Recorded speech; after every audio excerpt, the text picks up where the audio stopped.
Precisa, tem que fazer o quê? Tem que fazer o instrumento. Não, ontem eu a Câmara... preciso, o país precisa. Então, chegou na mão de quem ontem? Do Pacheco, tá na mão dele. Agora ele tem que ser homem para fazer o que os deputados estão falando. Mas eu posso começar pelo Barroso, ele pode simplesmente revogar essa portaria. Então, você corte. tem o número dele? Vamos ligar para ele. Eu tenho aqui, ó, vou achar o número dele rapidinho e vou ligar para ele. Podemos ligar agora, o que o senhor acha? Tem que levantar caras como o Nicolas, como o Cleitinho, que é lá o senador da República. Para quê? Para pegar eles de volta. Briguem enquanto é tempo, porque o Senado está se curvando e a presidência hoje está se curvando para isso. Mas eles estavam aqui em cima do caminhão, que é a solução que você tem hoje. Ótimo, só que só tem 1, 2, 3, 4, 5, nós precisamos, são 513 deputados e 81 senadores. Você não acha que esse era o momento de estar em cima desse caminhão? O caminhão não resolve é lá no parlamento. Mas eu tenho que fazer alguma manifestação. Se tivesse 100 milhões de pessoas na rua... a viagem para, por exemplo, a El Salvador? Não, isso aí eu estou numa campanha política. Eu não tenho que fazer isso, eu não sei o que você está pegando nisso, só que o detalhe. Não estou pegando, eu estou pegando a realidade brasileira. Você tem que ir lá para a porta do parlamento agora, você que está pedindo isso. Não, eu estou te falando. Não, o prefeito... A solução está no parlamento, o prefeito da cidade é da cidade. Não, vamos lá não, já estamos voltando, presta atenção. Não, deixa eu responder. Do Brasil, o senhor esteve no final de semana, falou agora em El Salvador. Queria ouvi-lo sobre isso. Como foi essa agenda? O senhor não esteve com o presidente, né? O senhor confirma essa informação que foi veiculada, não foi com o presidente, mas viu alguma política, especialmente de segurança pública, que virou a grande vitrine do país? De Justiça. Isso. E é o que eu ia perguntar, se viu lá alguma política que acha viável de ser importada, implementada no âmbito da Prefeitura de São Paulo, em especial sobre segurança pública? A questão ali é de mudança de legislação, isso é caráter federal, né? Da Câmara dos Deputados. Eu fiquei assustado, porque tem como resolver. 695 dias sem homicídio num país inteiro. Você não sonha com isso, não? Eu sonho. Isso aí vai ter que fechar todo mundo o cerco contra a criminalidade. E aqui vai um recado. Essa é a última geração do crime no Brasil, porque eu vi com os meus olhos que isso funciona. Por que é a última geração do crime? O crime é organizado porque o Estado é uma bagunça. E eu te provo, porque a gente paga 43% de imposto e esses caras ainda estão devendo 7 trilhões aproximadamente. Significa que eu e você estão devendo mais de 40 mil cada um.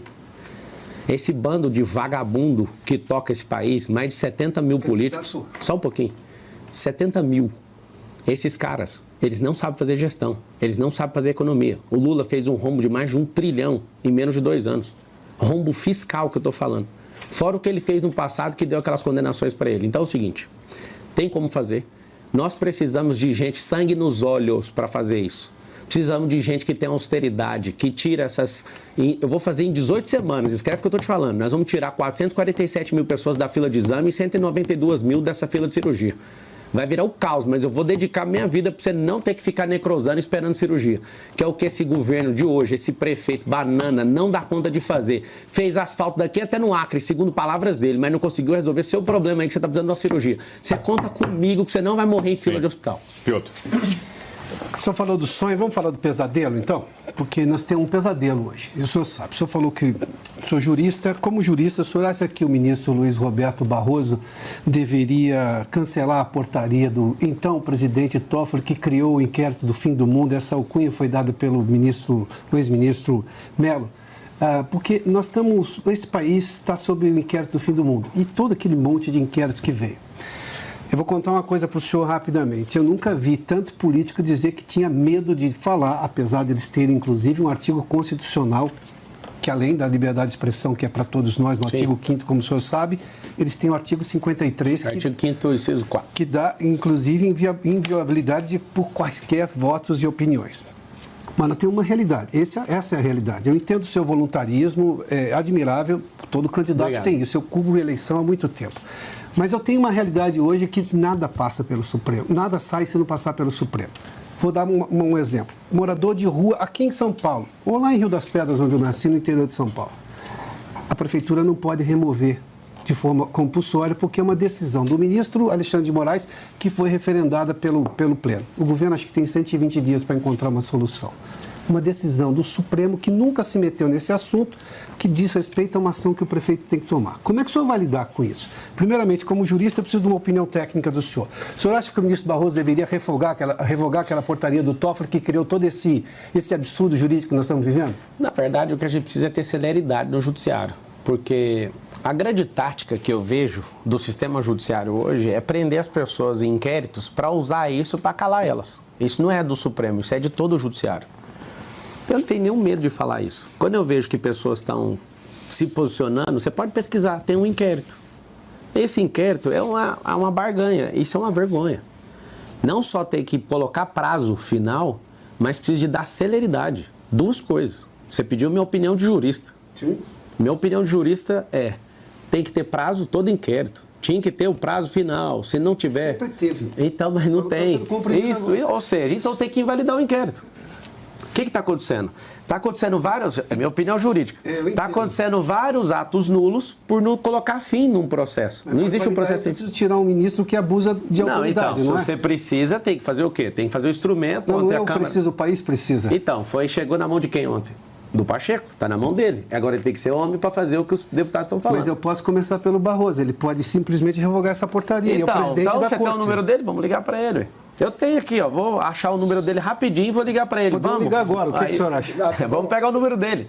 O que isso vai mudar com o candidato à prefeitura mandar revogar? Você está no inquérito também? Não estou no inquérito. E também, se eu tivesse, não é o problema. A questão vamos lá. Você pediu minha opinião, eu dei. Eu preciso das questões práticas. A questão prática é isso. Eu tenho uma decisão do Supremo que interfere, por exemplo, na rua de São Paulo. Agora vamos para a segunda pergunta, então, que a primeira já foi respondida. Isso é uma questão, você já viu minha opinião, você pediu ela técnica. Sim. Agora vamos para a questão da cidade. A média para você tirar uma pessoa da rua é 7 vezes. Uma entrevista com abordagem, são 3 cenários. É rua, abrigo e emprego. Vou usar a arca do Felipe Sabará, que comprovadamente ela tirou 3.500 pessoas da situação de rua e deu emprego. Tem uma lei aqui no estado de São Paulo sobre agricultura familiar, que a gente tem que ter um percentual mínimo né, de pessoas que fazem a merenda escolar do estado de São Paulo. E a gente tem essas terras para isso e a gente precisa continuar nesse progresso que o Felipe Sabará começou aí, tanto na prefeitura como no governo do estado. E é por isso que ele está comigo. Se você chegar numa pessoa na situação de rua agora e falar, vamos sair? Não quero. 2, não vai, ou seja, a média é 7. Então a gente tem que ter um voluntariado absurdo, tem que ter pessoas para fazer isso. Hoje, a gente deve gastar um pouco mais de 2 bilhões com esse assistencialismo de vamos tirar pessoas da rua, só que hoje tem ONGs, tipo a Cracó Resiste, que não quer tirar as pessoas da rua e recebe dinheiro público. Você imagina o que eu vou fazer no 1º de janeiro de 2025. Quem tiver contra o povo sair da rua, eu já vou cortar o recurso no primeiro dia. A gente gasta 1 bilhão de reais por ano para tirar as pessoas da rua. Você vê o tanto que o bananinha incompetente só tem aumentado.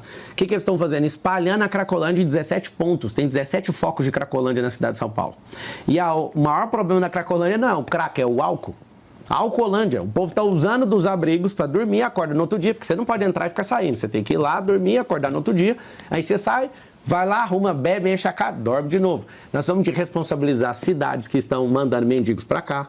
Nós precisamos de ter mais paciência para tirar essas pessoas da rua. Eu tive na porta da Sé, da catedral, eu conversei com 2, um dos que eu conversei, puxou 11 anos de cadeia e estava lá, e eu falando para ele, eu sou a sociedade, eu te perdoo, vamos mudar. Não vamos para o abrigo, cara, vamos para o abrigo, trocando ideia. Ele, peraí que eu vou falar com a minha namorada. Ele foi, usuário de crack esse. Não vou não. Aí o Sabará estava comigo e falou, cara, você tá vendo? A gente tem que insistir pelo menos 7 vezes, que é uma média. Então, se é média, tem gente que leva 10, 11. Para tratar emocionalmente uma pessoa que está no estado de miserabilidade, é de 6 meses a 24 meses, dependendo da pessoa. Candidato. Só para terminar. Pode concluir. Então, assim, eu vou te falar, não precisa de ter esse negócio da intervenção de um juiz com a compulsória. Porque vai ser uma guerra, aí o governo vai sentar, que é o banana, senta na cadeira e fala o quê? Já que ninguém consegue fazer a compulsória, eu não vou fazer nada. A gente tem que levar esse povo para a horta, para trabalhar, tem que tirar do ambiente. E é devagar, ir pegando testemunho, trazendo. Tem que ter uma política social e voluntariado absurdo para tirar essas pessoas de lá. Responsabilizar quem está enchendo as ruas de mendigo, porque tem um monte de cidade fazendo isso. Tem 645. Essa responsabilização, claro, é pelo Ministério Público. É claro, o Ministério Público tem que saber disso. A gente tem que vigiar essa chegada. De onde você está vindo? Eu conversei com o outro é lá de Moçambique. Falei, mas por que você está aqui? Ah, porque eu perdi o passaporte. Cara, pega aqui, vamos resolver o problema. O cara está na rua, o cara é de Moçambique. Eu vi esse cara, inclusive eu filmei.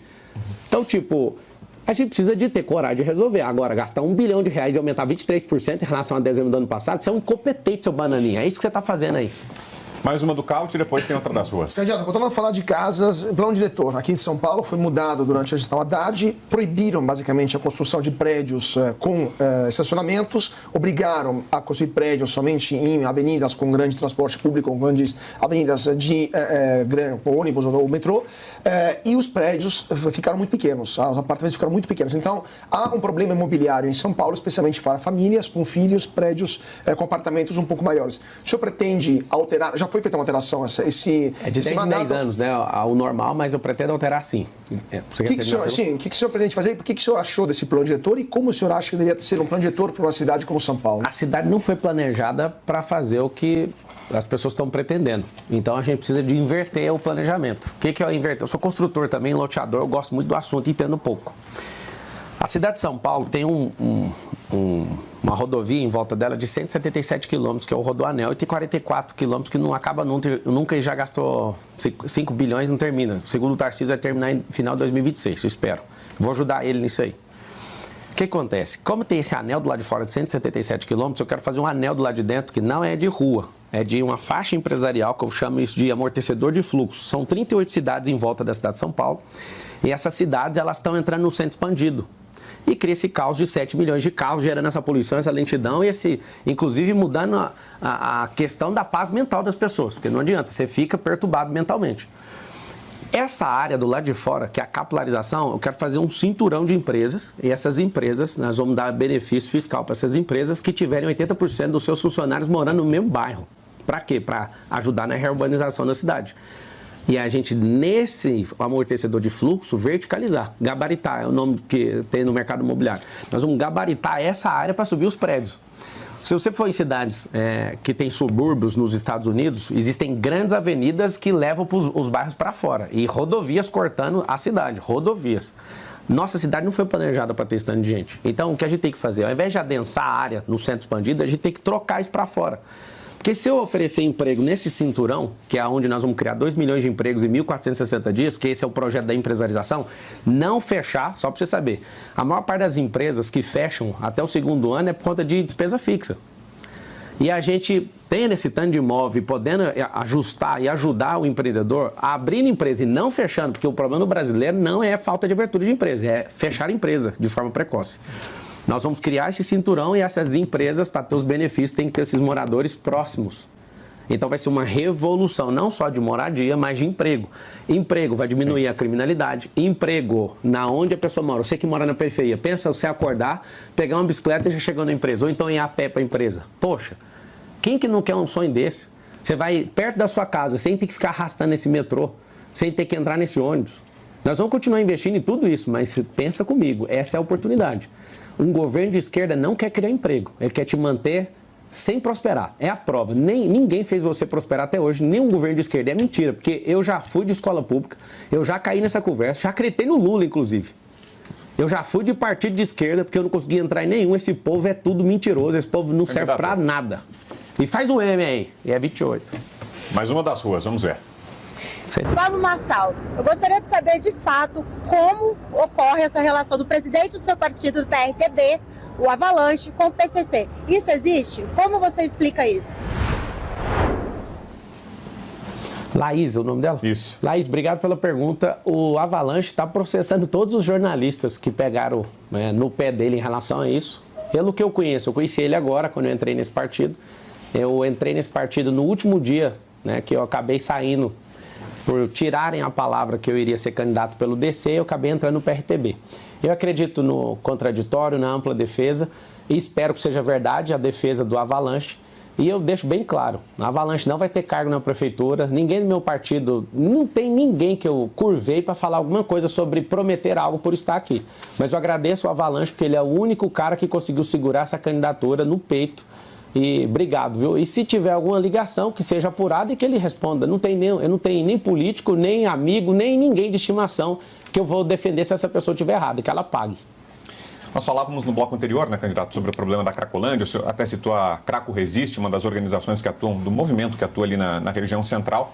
E houve, durante essa última gestão do Ricardo Nunes, um movimento para tentar, na Câmara Municipal, a criação de uma CPI que investigaria algumas dessas organizações. CPI que ficou muito conhecida pelo padre Júlio Lancelotti, que virou um emblema dessas organizações. Ela acabou não saindo do papel.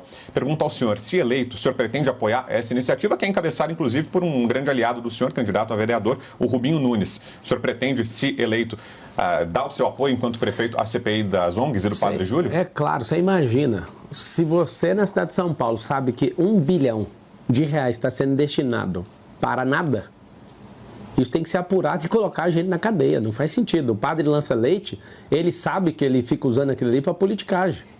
Então, assim, você sabe o que é R$1 bilhão? Eu já faço a resposta agora.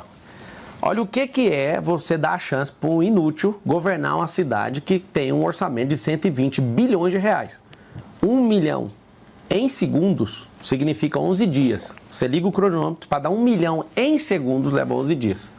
E 1 bilhão em segundos, 31 anos em segundos. Só para você entender a dimensão, a escala e a exponencialidade da diferença de 11 dias para 32 anos aproximadamente. O que significa isso?